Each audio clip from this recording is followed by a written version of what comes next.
It's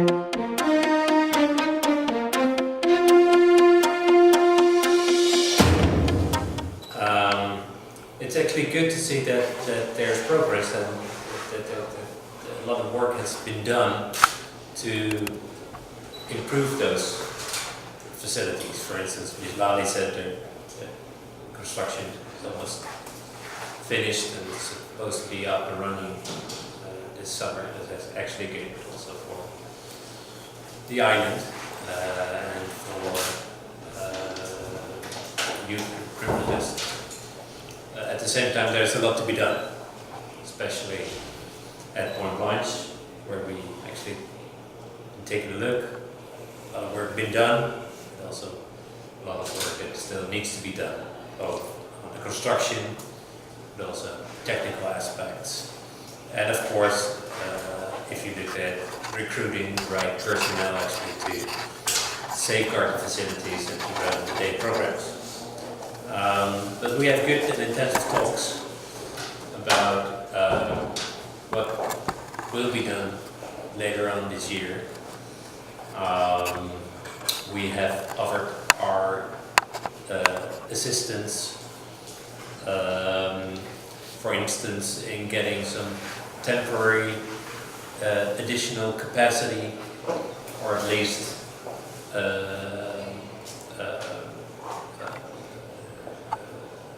researching or finding ways, for instance, to bring in and ship in some containers that can actually work as prison cells.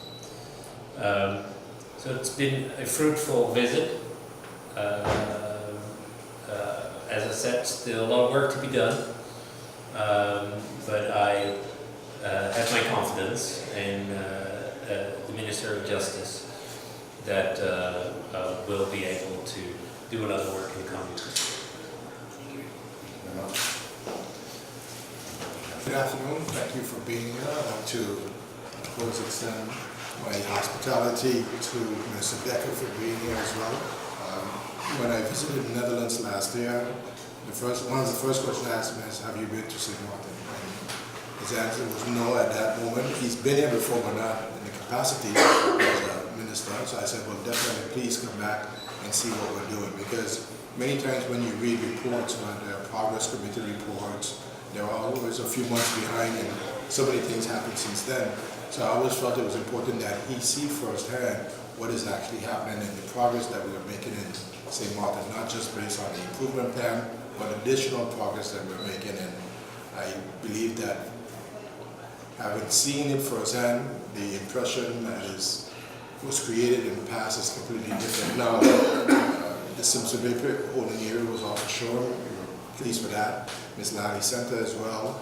I believe there we see the progress, and hopefully by June those doors will be on and open.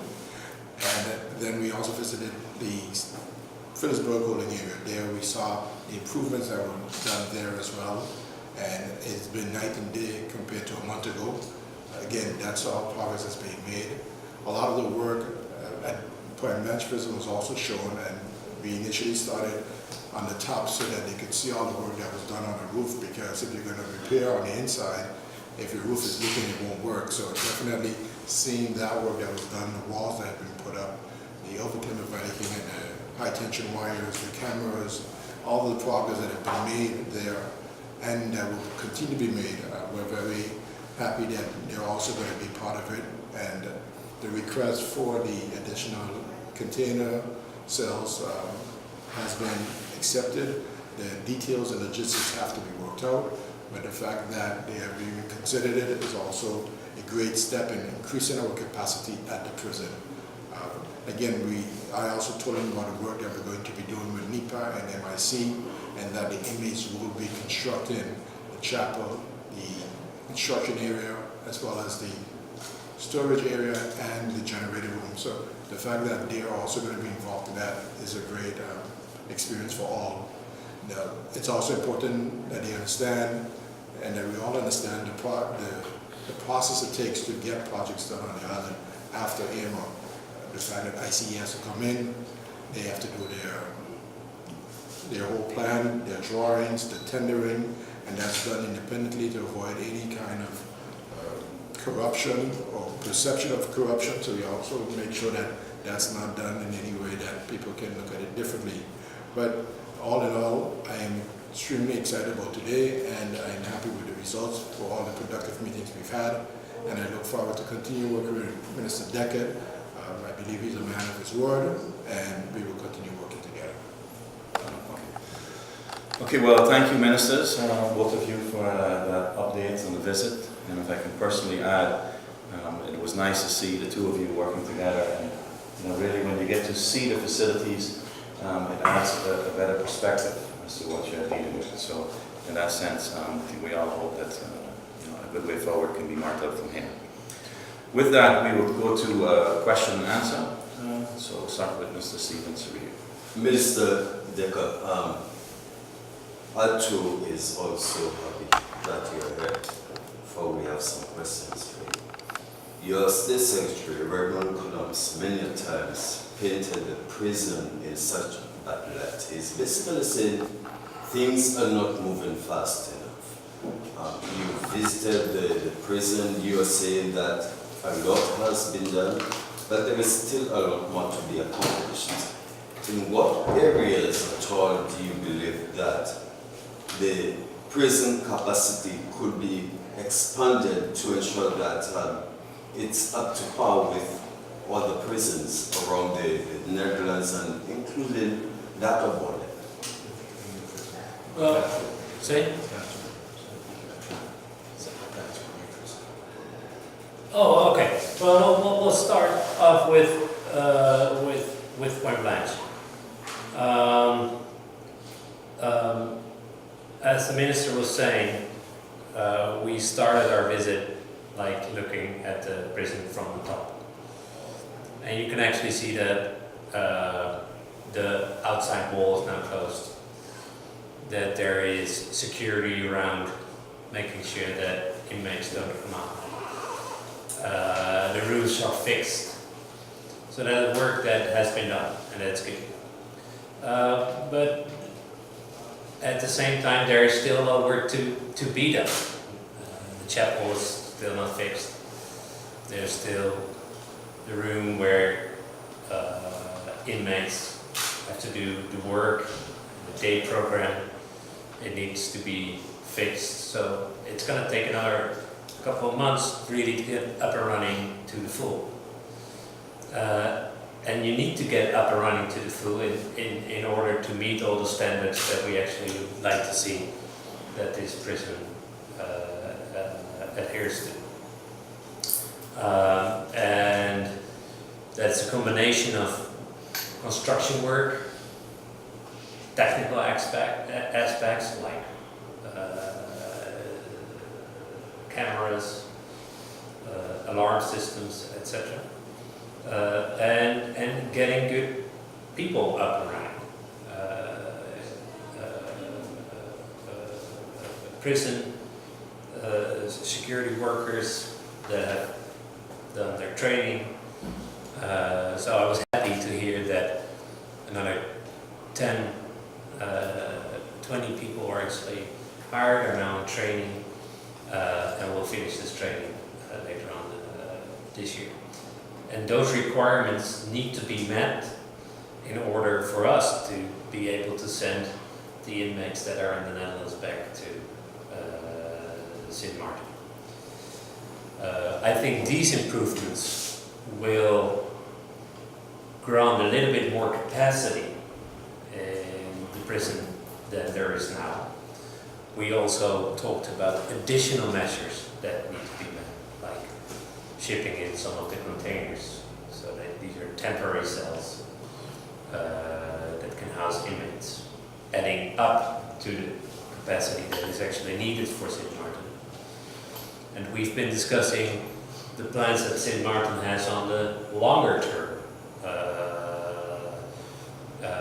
which is still, of course, tentative plans. But the minister can say more about that. If I can just add as well. We've had some discussions about building a new prison. It is part of the plan of approach pump and pump that we approved last year. That was developed with the help of the ministry in the Netherlands, and we are using that as our roadmap moving forward. Part of that includes building a new prison. We discussed it earlier today as well, to find ways how we can assist each other, whether by technical systems, and also looking at maybe partnering with maybe the French side as well. So these are all preliminary discussions that are going to happen and have to take place before we can move forward. The ultimate plan, of course, when that is revealed, hopefully be one that we can all be proud of. You also had the opportunity to visit the police cells as well. How, in your opinion, do you think that the cells are up to par in that it is capable of housing inmates for an extended period of time? I'm not sure if that will be feasible also on the long run, because these are police cells that are suitable to hold inmates just for a brief period. Often it is only for a brief period because the police brings them in, does a check, then they go out, or they actually move to another facility. So I believe, and there's a little bit of work that needs to be done there. We've been discussing the intercom system and the cameras that they're working on. But also there, a lot of work was actually done. Fresh paint jobs, so that all, in my opinion, looked fairly well. But it's not a facility where inmates can do work, where they can do exercising. So you can actually only use those facilities for short term. Would you, last question, Mr. would you therefore agree that the picture which has been painted by the State Secretary is somewhat inaccurate? No, absolutely not. Because my colleague mentioned that there's still a lot of work that needs to be done. And to be fairly honest, in October we signed an agreement with dates and deadlines that in the end were not met. So I was somewhat disappointed. One of the reasons why we actually went to take a look. I had hoped that Sint Maarten and Mr. Weever could actually meet those agreements and those deadlines that we actually signed in October. My focus is now on the future. I mean, we can look back and say, okay, well, agreements were not met. I'm happy to see that nonetheless a lot of work has actually been done. And Mr. Weever and his team have explained what is still in the pipeline for the next coming weeks and months. And that sounds really good. So that's, in that sense, very promising. And I'm confident that this Lobby Center will be open this summer, and that later on this year, Sint Maarten will actually meet the criteria for accommodation. And if I can add to what Minister Dekker said, understand that in October, the plans were very ambitious, the improvement plans were very ambitious, and they weren't very realistic. And as we went through the process of getting these projects done, we realized that those were not realistic dates that could actually materialize. And we have communicated that every 2 weeks the representative of VMP meets with our staff and they visit the location and provide a report to the ministers in the Netherlands as well. And based on that, we have adjusted the plan to be realistic, and now those are the goals that we are adhering to. Okay, let's move over to Mr. Andrew Dekker for a question. Minister, afternoon. As far as the financing is concerned, I know that the deadlines is one thing, but the financing has always been the issue for Sint Maarten. Has there been any discussions as far as the financing is concerned for all these deadlines to be met, as far as also assistance from the Netherlands? Well, our assistance is in bringing in the expertise. Criminal justice is the responsibility of the island, and the minister knows that. So we have not been discussing or talking over additional financial support. We have discussed possible financing in the future, given the plan for a new prison, and that they would help us to find resources if it's possible to do so. Just to follow up to that same question, Minister. But if the plans have to be met, but if there's no financing, then is the Netherlands willing to also assist with this? As far as you know now. Well, this is the island politics. I mean, the island has a budget. Having the police and having the prison system up and running is part of the basics for the island. So I rely on the local council that they will, in their budget, get the money fixed to supply these basic facilities. It's not realistic to count on further financial support from the Netherlands with regard to these aspects. We've been doing some assistance on other aspects, in terms also of loans where possible after Irma. We have financed the housing of inmates in the first year after the hurricane. We're coming now to the point where Sint Maarten is actually taking over. I don't think that there's any discussion between us about that. In addition, if I can add to what Mr. Dekker said, the containers, for example, is also a contribution to us. It may not be in money, but it be in material and equipment. Yeah. And how many containers will be? Right now, we're looking at 16, but we have to do the assessment to make sure that the facilities can hold them, house them, and also there are containers. So, given that we're heading into a hurricane season, what other measures need to be taken in order to safeguard them that they will not be discharged in a hurricane?